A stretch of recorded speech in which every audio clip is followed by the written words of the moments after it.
Naging matruyumpo ang pigkondusir na tree planting activity sa Barangay Kilikaw, Daraga, Albay kan Bicol College ROTC Cadets alas 6 kasuudmang aga.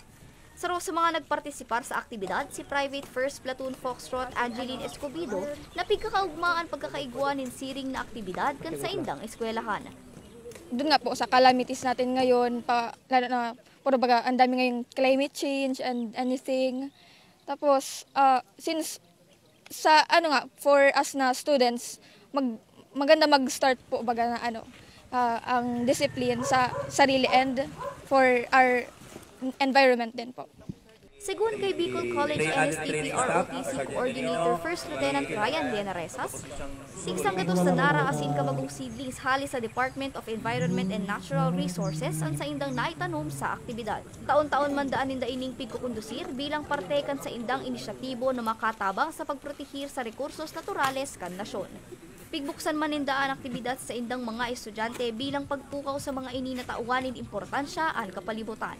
Okay, itong tree planting ito sa isa sa mga program of instruction ng NSTP through Reserve Officer Training Corps or tinatawag na ROTC.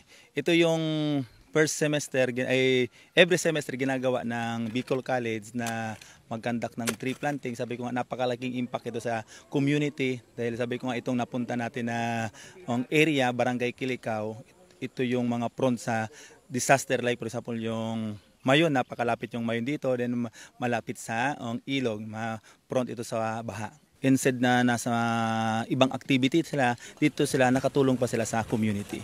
Aktibo man na pigpartisiparan kan SK asin Barangay Council ang aktibidad na pigpapasalamat man ang pagkakapili kan naunang bitan na institusyon sa saindang lugar.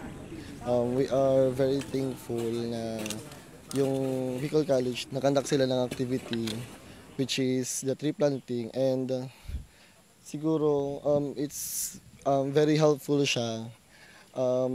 Hindi man ngayon, in the near future, para sa mga darating na calamities, at least nagiging prepared yung community namin na hindi maging affected masyado. Maganda po na magkaigwa po kami ding mga magagayo na kaoy na gigibuon po sa ating mga taga-BC. Isa po siyang makasupport sa mga dito sa amin na kasi mga climate change subagan. Apwera sa tree planting activity, nagkondusir man ng cleanup drive ang grupo sa naunang bitan man na lugar. Mientras tanto sa Oktubre 25, makondusir man ng parehong aktibidad ng mga estudyante kan Bicol College sa CWTS asin LTS sa Barangay Gabawan, Daraga, Albay.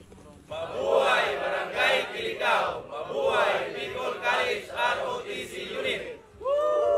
Para sa mga baretang Tatak Bicol, Angeline Dagta.